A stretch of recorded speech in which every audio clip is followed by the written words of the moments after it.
नमस्कार। आज हम लोग करेंगे बात संधिवात और उसका यौगिक प्रबंधन। सबसे पहले हम एकमात्र नियंता ईश्वर को प्रणाम करते हुए नमन करते हैं। ओम सहनाववतु सहनौ भुनक्तु सह वीर्यं करवावहै तेजस्विनावधीतमस्तु मा विद्विषावहै। ओम शांति शांति शांति। नमस्कार। संधिवात और उसका यौगिक प्रबंधन के अंतर्गत संधिवात और उसके प्रकार, लक्षण, कारण, संधिवात के दुष्परिणाम, सामान्य उपचार, यौगिक उपचार, पथ्य अपथ्य आहार आदि की चर्चा करेंगे। जोड़ों में होने वाले लंबे समय से जो दर्द रहता है उसे संधिवात कहते हैं, क्योंकि जोड़ों को हम लोग संस्कृत में संधि कहा जाता है। और वात, यह अगर आयुर्वेद की बात करें तो वात जनित रोग जो होते हैं वह जोड़ों से संबंधित रोग होते हैं, इसलिए इसे संधिवात कहा जाता है। सामान्य भाषा में इसे गठिया भी कहा जाता है। श्लेष्मक या साइनोवियल जोड़ों में इन्फ्लेमेशन या सूजन या दर्द हो जाना ही संधिवात कहलाता है। यह रोग जोड़ों को क्षतिग्रस्त कर देता है, जिससे व्यक्ति अपंग भी हो सकता है। इस रोग के प्रभावों से जोड़ों में दर्द, लालिमा, गर्माहट, सूजन होने से प्रभावित अंगों को हिलाना डुलाना या चलाने या उनके सामान्य उपयोग में बहुत ज़्यादा पीड़ा होती है, जैसे कि नितंब, घुटने, टखने और उंगलियों के जोड़।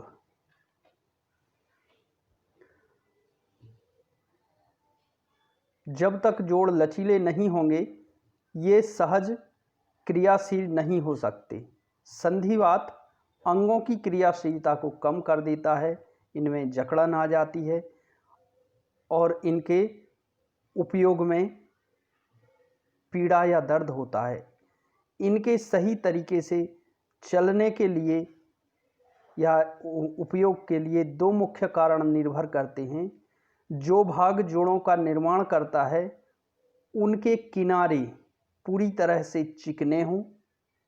यह कार्य उनके सिरों पर जो कार्टिलेज नामक एक पदार्थ चिपका होता है उसका होता है, उसको चिकनाहट या लुब्रिकेशन देते रहने का। जोड़ों को हिलाने में मदद करने वाले पदार्थों को साइनोवियल फ्लूइड कहते हैं। यदि यह चिकनाई युक्त होता है और ये कम हो जाता है तो दर्द शुरू होने लगता है। दूसरा है, इसके बार बार इस पर ज़्यादा वजन देने से या इसको आघात पहुंचाने से भी ये खत्म हो जाता है और जोड़ आपस में टकराने लगते हैं। इनके टकराने से जो घिसन होती है वो घिसन भी दर्द का कारण होता है। कई बार हड्डियों के सिरे भी घिस जाते हैं और इसलिए उनके चलन चालन में उनके उपयोग करने में दर्द होने लगता है। इस प्रकार इन दो में से यदि एक भी कोई बाधा आ जाती है तो हमारे जोड़ों में दर्द के लक्षण दिखाई देने लगते हैं और फिर उसे हम संधिवात नामक बीमारी के नाम से जानते हैं। इसे इंग्लिश में अर्थराइटिस भी कहते हैं। संधिवात के प्रकार की बात करें तो विभिन्न लक्षणों के रूप में दिखने वाले इस रोग के मूल कारण तो एक ही हैं, फिर भी उत्पन्न होने की गति, स्थान और कारणों के कारण इसे अलग अलग नामों से जाना जाता है। इसके मुख्य रूप से 4 प्रकार हैं: अतिपाती अर्थराइटिस, अस्थिक्षय अर्थराइटिस, वातजनित अर्थराइटिस और गाउट अर्थराइटिस। अतिपाती अर्थराइटिस की बात करें तो यह कुछ समय के लिए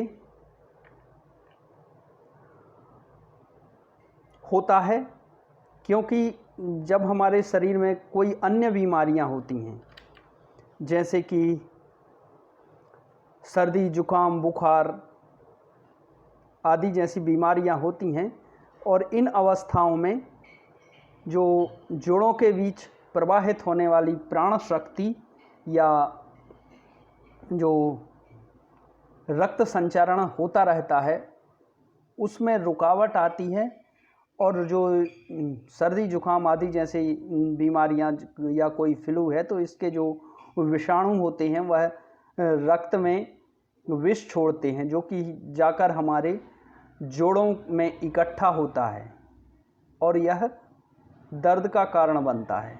लेकिन मुख्य बात यह है कि जब इस बीमारी के लक्षण समाप्त हो जाते हैं, बीमारी ठीक हो जाती है और जो शरीर में विषाक्त पदार्थ रहते हैं वो कुछ दिन में ही समाप्त हो जाते हैं, और इसलिए ये रोग के लक्षण भी नहीं दिखाई देते हैं और जो रोगी रहता है वो स्वतः ही ठीक हो जाता है।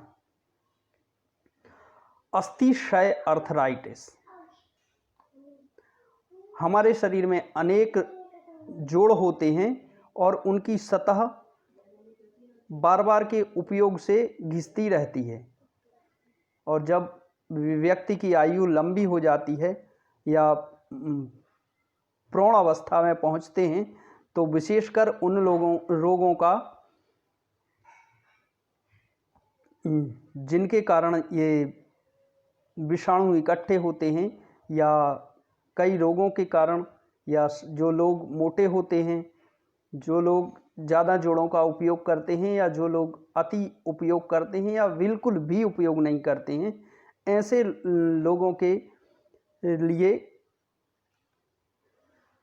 जो जोड़ों का मूवमेंट फिर धीरे धीरे चल के कठिन होने लगता है, और इसके मुख्य कारणों का कुछ पता नहीं होता है। जन्मजात शरीर की बनावट में गड़बड़ी या आनुवंशिकता, जिसको उसी समय ठीक करने या उत्पन्न ना किए जाने से शारीरिक बनावट में अव्यवस्था उत्पन्न हो जाती है, प्राण शक्ति, रक्त संचरण में वहाँ जोड़ों के स्थानों पर कमी आती है, शरीर का भार अति विकृत रूप से जोड़ों पर पड़ने से भी टूट फूट होने और अर्थराइटिस होने की संभावना बढ़ जाती है। असंतुलित भोजन, पैराथायराइड जो ग्रंथियां हैं, इनके अनियमित स्राव आदि इसके कारण होते हैं। वातजनित अर्थराइटिस, यह रोग जोड़ों को अधिक नुकसान पहुंचाता है। ज़्यादातर इस रोग में जो व्यक्ति की अवस्था होती है वह मध्य आयु वर्ग में होती है, या युवकों में भी यह देखा जाता है। ग्रस्त लोगों को धीरे धीरे जो रोगों में ग्रंथियां होती हैं उनमें गांठें उत्पन्न हो जाती हैं और वह धीरे धीरे बढ़ने लगती है। इस बीमारी के भी होने का सुनिश्चित कोई कारण अभी तक मुख्य रूप से ज्ञात नहीं है, फिर भी यह माना जाता है कि तनाव, मन से संबंधित आघात के कारण यह बीमारी होती है, और इसके साथ साथ किसी अन्य रोग में कोई तीक्ष्ण प्रकार की औषधि दी गई हो तो उसके कारण, या किसी रोगाणु, विषाणु, जीवाणु के संक्रमण के कारण जो हमारा शरीर होता है उसमें एंटीबॉडीज या प्रतिपिंड जो बनते हैं वह जाकर इन गांठों में इकट्ठे हो जाते हैं, जोड़ों में इकट्ठे हो जाते हैं और वह धीरे धीरे चल के गांठ बनाकर दर्द का कारण बन जाते हैं। इसके कारण हमारे जोड़ों में तीव्र सूजन, दर्द और साथ साथ ही जो ग्रंथियां होती हैं उनका क्षरण धीरे धीरे घिसना या नष्ट होना प्रारंभ हो जाता है। इस कारण इसे वात जनित अर्थराइटिस कहते हैं। गाउट अर्थराइटिस यह भोजन की गड़बड़ी से उत्पन्न होता है जो प्यूरिन के मेटाबॉलिज्म में गड़बड़ी या अनियमितता से होता है। जो व्यक्ति प्रोटीन अधिक मात्रा में लेते हैं उन व्यक्तियों में यह बीमारी ज़्यादा होती है। पाचन के पश्चात यूरिक एसिड निकलता है जो मूत्र से सामान्य अवस्था में बाहर निकलता जाता है, परंतु जब यह बीमारी हो जाती है तो यूरिक एसिड हमारे मूत्र में नहीं जाके जो जोड़ होते हैं उनमें इकट्ठा होने लगता है और वह फिर उनको सामान्य चलन मूवमेंट में अवरोध उत्पन्न करके दर्द का कारण बनता है।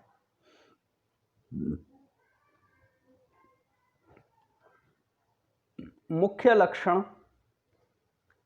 क्षरण भी एक लक्षण होता है। पहले कुछ समय पहले जो कैल्शियम की कमी से हड्डियों का क्षरण होता था वह कुछ व्यक्तियों में 70 या 80 वर्ष की अवस्था के बाद देखा जाता था, लेकिन तनाव, आधुनिकता और खान पान में अनियमितता, विषाक्त आहारों का सेवन, मुख्य रूप से शीतल पेय, डिब्बाबंद आहार,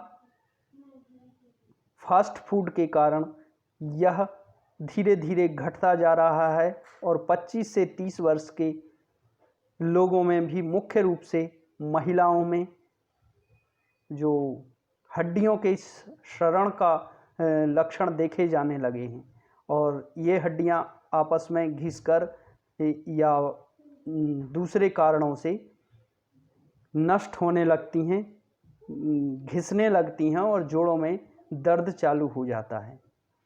जोड़ों में तीव्र पीड़ा, सूजन और लालिमा का आ जाना, कभी कभी इनमें गर्माहट भी रहती है, हल्का ज्वर भी महसूस होने लगता है ज़्यादा दिन के यदि लक्षण हों तो, दुर्बलता तथा अशक्ति महसूस होने लगती है। जब हम इन जोड़ों को यूज करते हैं तो असहनीय दर्द होता है, जोड़ों में भारीपन रहता है, साथ ही कड़ापन रहता है, चलने फिरने में भी असमर्थ हो जाते हैं जो व्यक्ति इस रोग से ग्रसित होते हैं। मुख्य लक्षण इसका ये भी देखा जाता है कि जोड़ों से आवाज़ आती है, यह आवाज़ अगर दूर से सुनाई ना दे तो जोड़ों पर हाथ रखकर उसको हल्का चलाकर देखा जाए तब भी जोड़ों में कट-कट की आवाज़ महसूस होती है। रोग की बढ़ी हुई अवस्था में हाथ पैर का टेढ़ा हो जाना भी एक मुख्य लक्षण है। जो जोड़ इससे संबंधित होते हैं उनकी सामान्य अवस्था से वो किसी न किसी तरफ टेढ़े हो जाते हैं। कारणों की बात करें तो आधुनिक चिकित्सा विज्ञान कैल्शियम की कमी इस रोग का मुख्य कारण मानता है, क्योंकि कैल्शियम की कमी से जो हमारी अस्थियां या हड्डियां होती हैं वह घिसने लगती हैं, कमज़ोर हो जाती हैं। और दूसरा कारण रक्त में यूरिक एसिड की मात्रा का बढ़ जाना भी इसका मुख्य कारण माना जाता है और यह प्रोटीन जनित आहार के पाचन के पश्चात यूरिक एसिड बनता है, लेकिन जब मूत्र की सामान्य प्रक्रिया में यह बाहर नहीं निकलता तो जोड़ों में इकट्ठा होकर जो हमारे दर्द का कारण बनता है। मानसिक तनाव, डिप्रेशन आदि के कारण भी जोड़ों का दर्द प्रारंभ हो जाता है। जोड़ों के दर्द का कारण गलत खान पान भी हो सकता है। इसमें उत्तेजक पदार्थ, तेज दवाइयाँ, अत्यधिक ठंडा गर्म पदार्थ और साथ ही मादक पदार्थों का उपयोग भी जोड़ों के दर्द का कारण हो सकता है। दूसरा, आराम तलब जीवन यापन करने वाले व्यक्तियों की मांसपेशियां और पाचन तंत्र, रक्त परिवहन तंत्र ठीक से कार्य नहीं करते हैं और ये अकर्मण्यता या इनके को बराबर मोबिलाइजेशन, इनका मूवमेंट ना होने के कारण भी इनमें विषाक्त पदार्थ इकट्ठा होने लगते हैं जो आगे चल के रोगों का कारण बनते हैं। दुष्परिणामों की बात की जाए तो अंगों में टेढ़ापन आने से, शरीर का अपंग होना, ये दो मुख्य लक्षण इसमें होते हैं। फिर हम इसके दर्द के लिए दवाइयों का सेवन करते हैं जिससे यकृत या गुर्दे के खराब होने की संभावना बढ़ जाती है। मुख्य रूप से जो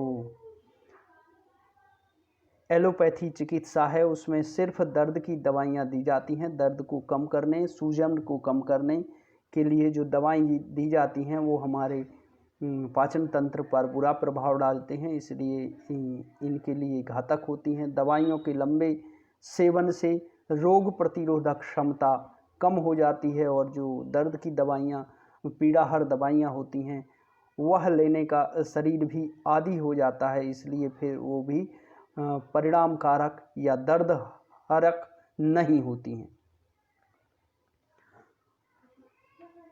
सामान्य उपचार की बात करें तो प्रभावित स्थान पर सिकाई के साथ साथ ठंडी पट्टी का प्रयोग लाभकर होता है, लेकिन जब ज़्यादा ठंड हो या ठंड के दिन हो तो उस समय इस पर गर्म पट्टी की सिकाई भी लाभकारी होती है। भाप स्नान हफ्ते में लगभग 2 बार या फिर प्रभावित स्थान पर जिस अंग जोड़ पर जो सूजन या पीड़ा महसूस हो रही है उस पर भाप की सिकाई भी लाभकर होती है।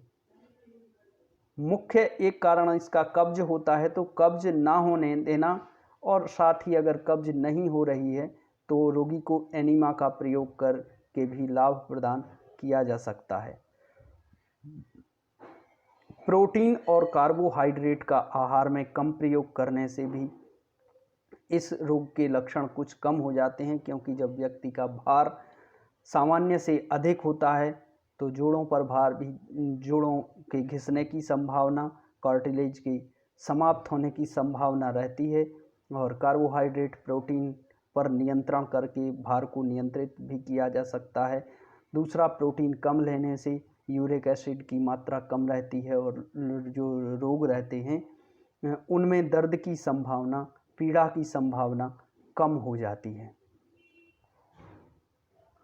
यौगिक उपचार की बात करें तो शुद्धि क्रियाएं जिनमें नेति, कुंजल, कब्ज होने पर वस्ति क्रिया, शंख प्रक्षालन या लघु शंख प्रक्षालन का रोगी की क्षमता के अनुसार प्रयोग करना चाहिए। सूर्य नमस्कार, इसमें भी रोगी की सामर्थ्य का ध्यान रखना है, किस अंग में दर्द है। जो भी योग अभ्यास करवाएं उसके दर्द को बढ़ाने वाले ना हों और उसके दर्द का ध्यान रख के उसकी रोगी की क्षमता के अनुसार करवाना चाहिए।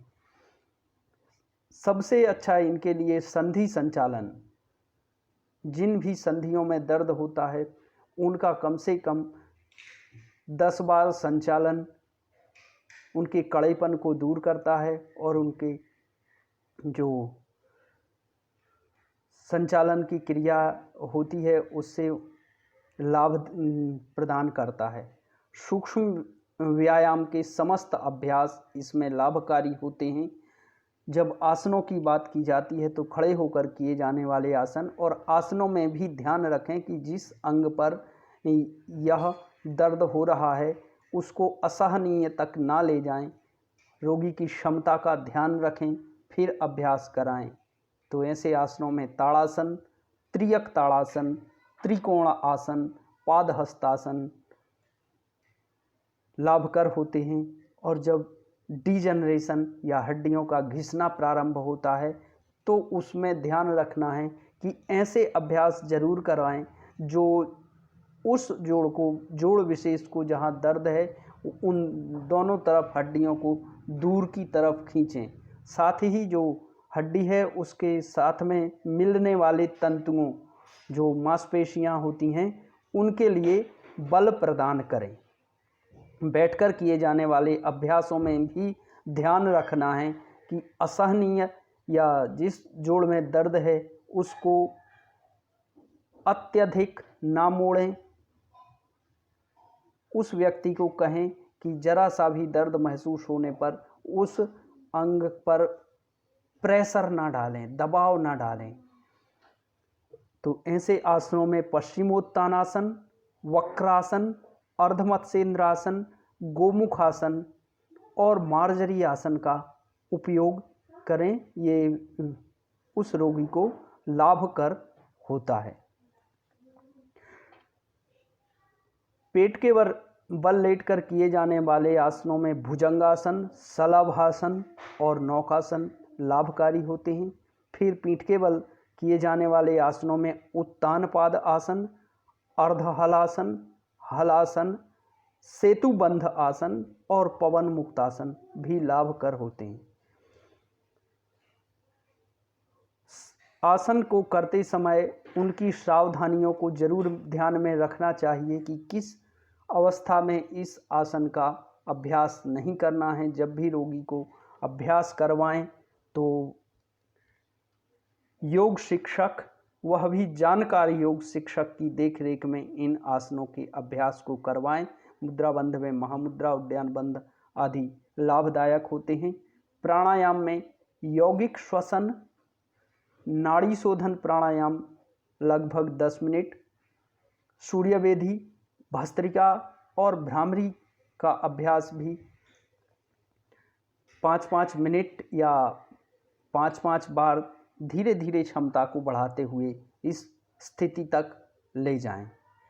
जब प्राणायाम या ध्यान का अभ्यास करवाएं तब भी स्मरण रखें कि अगर घुटनों में दर्द है तो उसको ऐसे आसन ना करवाएं कि जिसको दर्द सहते हुए, पीड़ा को सहते हुए व्यक्ति को इनका अभ्यास करना पड़े।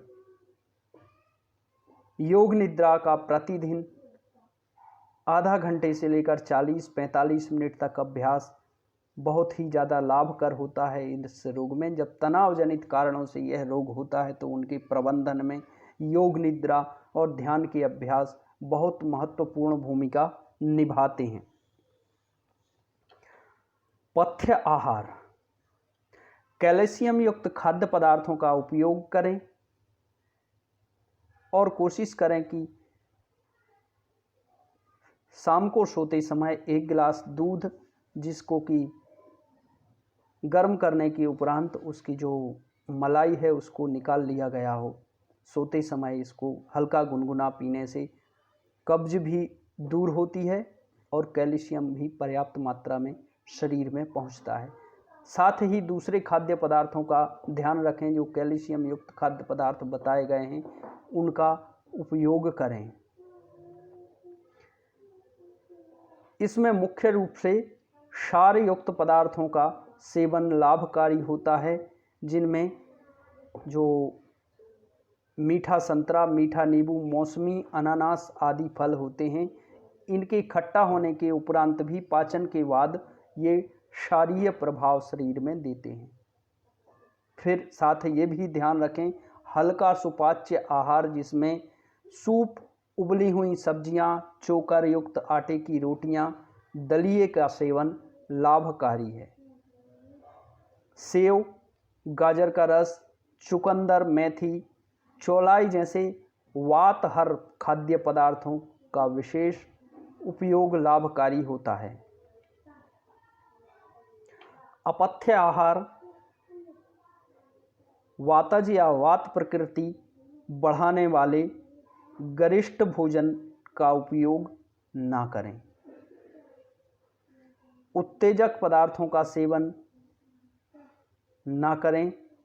अति भोजन भी रोग का कारण है, क्योंकि पाचन क्रिया ठीक से नहीं होती और अगर कब्ज हो जाती है तो इसके जो दर्द के लक्षण या रोग के अन्य लक्षण हैं वो स्वतः ही शरीर में बढ़ जाते हैं।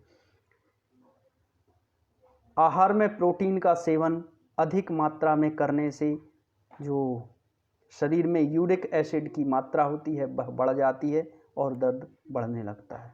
साथ ही ध्यान रखें कि शरीर को, जैसा कि हमने पढ़ा था कि अन्य रोगों के लक्षण होने पर भी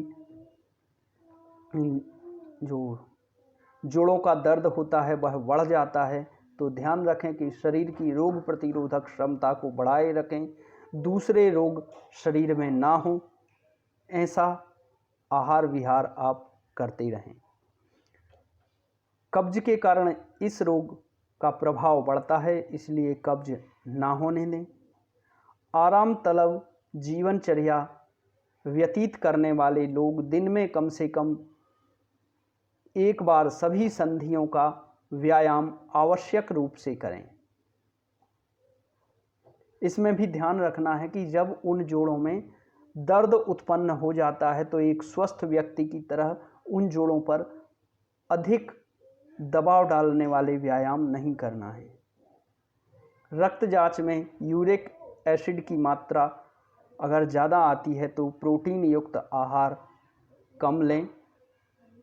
साथ ही मानसिक तनाव, चिंता आदि को दूर रखते हुए मन को प्रसन्न रखने का प्रयत्न करें। मन प्रसन्न होगा, शरीर स्वस्थ होगा तो छोटा मोटा दर्द भी स्वतः ही दूर हो जाता है। शरीर में दूसरे रोग होने पर पीड़ा बढ़ जाती है, इसलिए यदि कोई रोग शरीर में आता है तो उसका अति शीघ्र उपचार करें।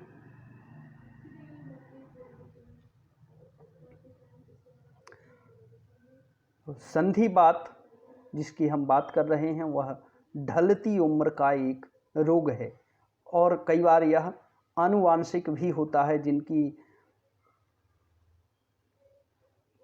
परिवार में माता पिता, दादा दादी, नाना नानी को अगर ये रोग के लक्षण थे तो उन लोगों को इससे सतर्क रहना चाहिए और हल्के लक्षण दिखने पर ही इस पर ध्यान देकर इसका उपचार चालू कर दें, क्योंकि जब यह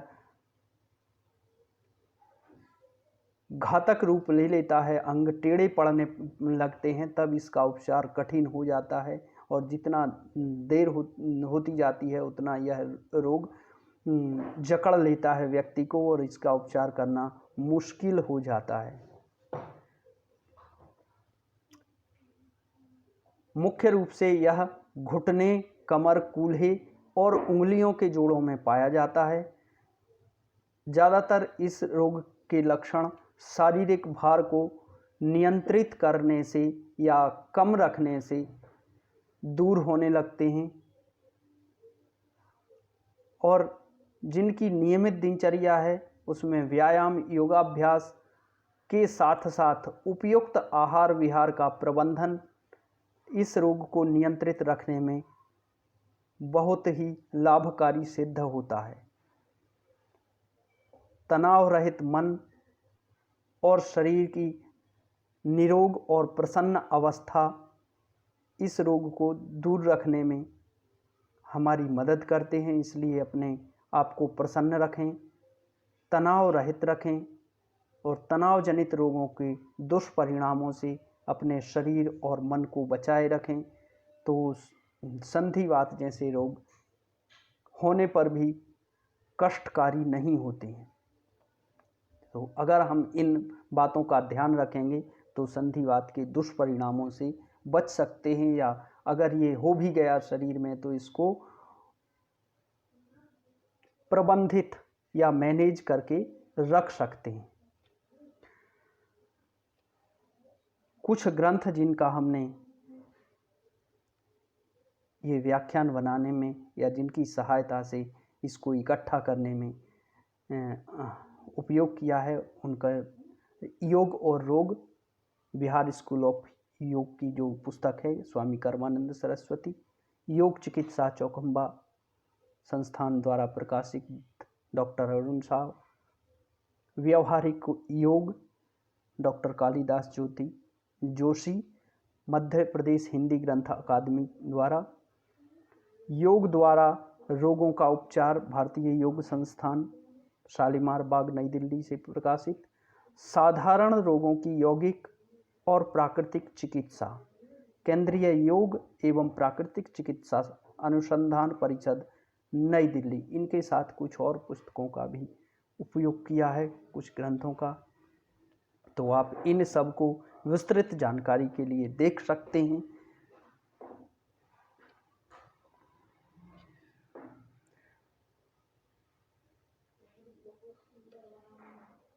अंत में पुनः एक बार हम ईश्वर को स्मरण करते हैं, नमन करते हैं, वंदन करते हैं। ओम